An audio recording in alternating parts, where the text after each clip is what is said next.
Hello नमस्कार दोस्तों मेरा नाम है अंकित सिंह और आज आपके साथ मैं डिस्कस करने वाला हूँ ऑब्स्टेटिक एग्जामिनेशन। तो आपका जो फाइनल ईयर MBBS एग्ज़ाम होता है उसके अंदर जो प्रैक्टिकल्स होते हैं उनके अंदर इस टॉपिक का इसका रोल आता है। जितने भी आप प्रैक्टिकल एग्ज़ाम होते हैं उसके अंदर मेनली इंस्पेक्शन देखना होता है, पैल्पेशन करना होता है, परकशन करना होता है और ऑस्कल्टेशन करना होता है। ठीक है, ये मेन आपके प्रैक्टिकल एग्ज़ाम होता है उसके पार्ट होते हैं। तो इसके अंदर आपका ऑब्स्टेटिक के अंदर पैल्पेशन के अंदर फंड लाइट आ जाता है, फंड ग्रीप आ जाते हैं 1 2 3 4। तो इनके बारे में आपसे क्वेश्चन पूछे जाते हैं या आपसे करवाए जाते हैं। ठीक है, तो इन्हीं चीज़ों को हम इस वीडियो के अंदर आसान तरीके से समझने वाले हैं, डिस्कस करने वाले हैं। तो इंस्पेक्शन में आप सबसे पहले हम देखते हैं यूट्राइन ओविड क्या होता है कि जो आपका यूट्राइन का शेप है, या तो वो लॉन्गिट्यूडल साइड ऐसे रहता है आपका प्रेगनेंसी के, या थोड़ा ऐसे हो जाता है। तो नंबर 1 तो आपको ये फाइंडिंग देखनी होती है। फ्लैंक होते हैं, फ्लैंक रीजन वो आपका फुल है या नहीं है, क्योंकि आपका जो पैल्पेशन होता है उसमें आपका बाद में हम डिस्कस करेंगे फुल कब होता है, एम्प्टी कब होता है। ठीक है, इनके आपका इससे रिगार्डिंग क्वेश्चन पूछे जाएंगे आपसे। एम्बिलिकस का शेप पूछा देखा जाता है कि इन्वर्टेड है, इन्वर्टेड है। ठीक है, इसके अलावा जो लाइन है लीनियर लाइन नाइग्रा है, स्कार मार्क कोई प्रेजेंट है नहीं है, पहले कोई सिजेरियन सेक्शन हुआ है तो आपको स्कार मार्क मिल सकता है। तो मेन इंस्पेक्शन के अंदर आपका ये चीज़ें देखी जाती हैं। लेकिन जो आपका मेन चीज़ आता है ऑब्स्टेटिक के अंदर वो आता है आपको पैल्पेशन। सेकंड पार्ट में आपको पैल्पेशन के अंदर स्टार्ट करने से पहले आपको इंस्पेक्शन में भी आपको ये चीज़ें ध्यान रखनी है कि राइट साइड ऑफ पेशेंट खड़ा कहाँ पर होना है, राइट साइड ऑफ पेशेंट। यदि आप इस चीज़ को मिस करते हो या गलती हो जाती है तो एग्जामिनर आपको फेल कर देगा। कोई चांस नहीं है कि आप लेफ्ट साइड के एग्ज़ाम करोगे तो आपको कोई पास करेगा। ठीक है, तो ये चीज़ें बहुत ध्यान रखने वाली चीज़ें होती है। एग्जामिनर आपसे ज़्यादा यूजी लेवल पे इतना ज़्यादा आपसे नहीं चाहता है कि वो आप डीप में जाए, लेकिन बेसिक चीज़ें आपको कम से कम पता होना चाहिए। उसके बाद आता है warm your hand prior to palpation. ठीक है, आप थोड़ा हाथ को रगड़ कर थोड़ा एग्ज़ाम को दिखा सकते हो कि तो मैंने वार्म किए हैं। ठीक है, ब्लैडर मस्ट बी एम्पिटेड रिसेंटली, ये भी आपको ध्यान रखना है, बोलना है। ऐसा नहीं होना चाहिए कि ब्लैडर फुल है आप एग्ज़ाम से करते ही जा रहे हो। ठीक है, उसके बाद आता है introduce yourself, take consent, explain the proposed examination. ठीक है, आपको इंट्रोड्यूस करना है सबसे पहले अपने आप को। उसके बाद दोस्त आता है आपका spine position with leg partial flexed. ये आपकी पोजीशन होती है पेशेंट की जिस पर आपको एग्जामिनेशन करना है। ठीक है, supine position with legs partially flexed आपसे पूछा जा सकता है कि कौन से पोजीशन के अंदर हम एग्जाम करेंगे। उसके बाद आता है ड्रेप टू मेंटेन प्राइवेसी। ठीक है, कुछ कपड़ा कपड़ा रख सकते हैं हम प्राइवेसी को मेंटेन करने के लिए, और वो रिलैक्स होनी चाहिए। ये पॉइंट हैं वो आपके सारे। आपको चारों चीज़ जब जो भी करोगे आप, इंस्पेक्शन करो, पैल्पेशन करो, चाहे आप परकशन करो या ऑस्कल्टेशन करो, आपको ये चीज़ें ध्यान रखनी है। मेनली आपका ऑब्स्टेटिक का होता है उसके अंदर परकशन का इतना रोल नहीं आता, मेन आता है आपका इंस्पेक्शन, पैल्पेशन और ऑस्कल्टेशन का। उसके बाद आपका हम देखते हैं कि जो आपका शेप है या लोकेशन है यूट्रस का कैसे है। तो आपको हो सकता है कि साइड में हो, थोड़ा उस साइड हो, राइट हो या लेफ्ट हो। तो उसको हम करते हैं सेंटर के अंदर, उसको बोलते हैं correcting dextro deviation of uterus. ठीक है, सबसे पहला स्टेप ये होता है।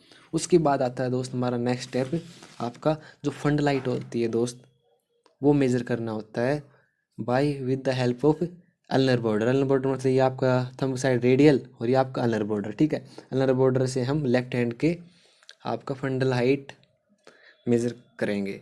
तो आपका नंबर उसके अंदर क्या आता है फंडल हाइट के अंदर, एक तो मेजरमेंट कर लिया। उसके बाद हम फ्लैंक, जो आपने कहा था ना फ्लैंक देखना होता है इंस्पेक्शन के अंदर, तो फ्लैंक को हम पैल्पेट भी कर सकते हैं रीजन को कि फुल है या एम्प्टी है। फुल क्या इंडिकेट करता है दोस्तों, या तो है ट्रम, जब भी ट्रम जो होता है ट्रम 37 वीक, ठीक है, उसके बाद वाला पीरियड हो सकता है वो उसको इंडिकेट करता है। But fundal height decreases to 32 weeks. ठीक है, क्योंकि टर्म के बाद क्या होता है कि इंगेजमेंट स्टार्ट हो जाता है दोस्तों। इंगेजमेंट स्टार्ट हो जाता है तो थोड़ा आपका हेड नीचे आ जाता है। यदि एम्पिटी है तो एम्पिटी आपका एक 32 वीक्स पे मिलेगा आपको, और एक आपका फंड लाइट आपका तो 32 वीक है ना उसी इक्वल रहेगा यदि फ्लैंक्स एम्पिटी है।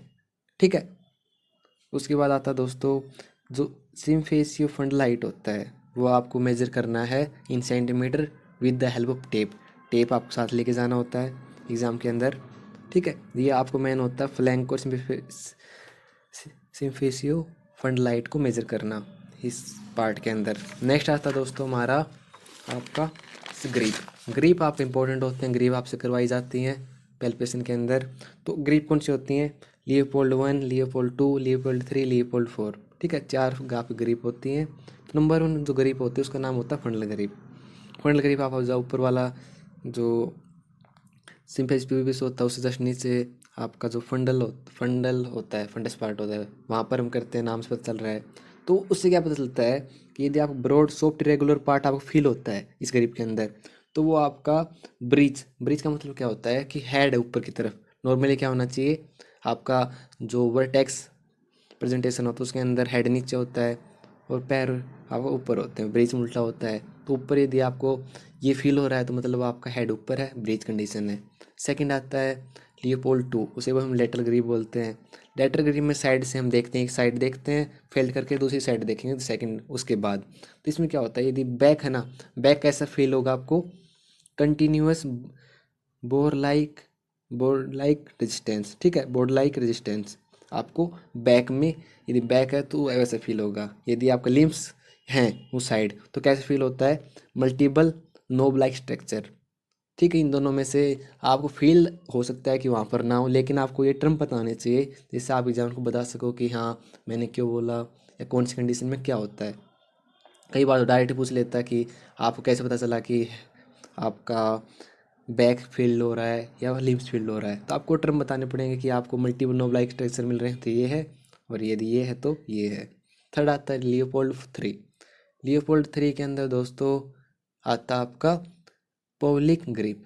पॉलिक ग्रिप जो आपका होता है वो होता है आपका राउंड स्मूथ, जो नीचे दो थर्ड और फोर्थ तो नीचे की तरफ आपको पैसे होती है, इस रीजन के अंदर की जाती हैं। एक बार आपको जो प्रैक्टिकल एग्जाम होता है उसकी एक बार वीडियो देख लेना आप, जिससे आपको पता चल जाए कि कैसे करनी है, आप करवाई भी जा सकती है आपसे। तो तीसरा है इस ग्रिप के अंदर आपको मिलता है कि यदि राउंड और स्मूथ है हार्ड पार्ट आपको फील हो रहा है तो वो आपको इंडिकेट करता है सिफेलिक हैंड का, ठीक है। फोर्थ ग्रिप होती है उसका नाम है डीप पेल्विक ग्रिप। उसका क्या होता है कि to confirm the finding of Pawlik grip. जो आपका थर्ड ग्रिप था उसकी जो फाइंडिंग उस चीज़ को कन्फर्म करना इसका मेन एम होता है। To know whether the presenting part is floating और इंगेज, ठीक है। इससे ये पता चल जाएगा कि आपका अभी जो रिसेंट जो प्रेगनेंसी है वो इंगेज हुआ नहीं या नहीं हुआ है। थर्ड आपका क्या होता है, to determine the relation of the cephalic prominence to the fetal back in order to determine attitude of the head. मतलब क्या है कि आपका एटीट्यूड का मतलब क्या होता है, किसी फेलिक जो प्रेजेंटेशन होती है वर्टेक्स उसके अंदर आपका ब्रोप प्रेजेंटेशन हो सकता है। उसके अलावा जो एटीट्यूड होता है कि किस पोजीशन में आपका आर्म है, लेग है, तो उन को डिटरमाइन करने के लिए आपका फोर्थ ग्रिप आपका यूज़ होता है। इसके बाद दोस्तों आता है आपका ऑस्कल्टेशन, ठीक है। ये आपका मेनली ग्रिप और फंडलाइट था। तो ऑस्कल्टेशन के अंदर दोस्तों हमें जो मेन ऑस्कल्टेट करना होता है वो होता है आपका जो फिटल हेड साउंड होती है ना, वो आपकी ऑस्कल्टेट करना होता है। कौन सी कंडीशन हम कौन सी पोजीशन में मेनली करते हैं, नॉर्मली आपका जो प्रेजेंटेशन होता है वो होता है आपका लेफ्ट ऑक्सीपिटल एंटीरियर में, नॉर्मली आपका फिटल में मिलता है। तो उस कंडीशन में आपको पता होना चाहिए कि कहाँ पर आपको ऑस्कल्टेट करना है, तो ठीक है। तो ये मेन आपके ऑब्स्टेट्रिक के अंदर आप एग्जाम्स करने थे, पैल्पेशन, ऑस्कल्टेशन और आपका इंस्पेक्शन। तो दोस्तों होप कि इससे आपको एक अच्छा आइडिया लग गया होगा कि आपको कैसे एग्जाम को प्रोसीड करना है, कैसे कैसे आपको कुछ क्वेश्चन का आंसर दे सकते हो आप साथ साथ। तो देखने के लिए थैंक यू। इस वीडियो से हेल्प हुई है तो वीडियो को लाइक और चैनल सब्सक्राइब जरूर कीजिएगा, जिससे आपको आने वाली वीडियो पता चल जाए। तो देखने के लिए थैंक यू, बाय।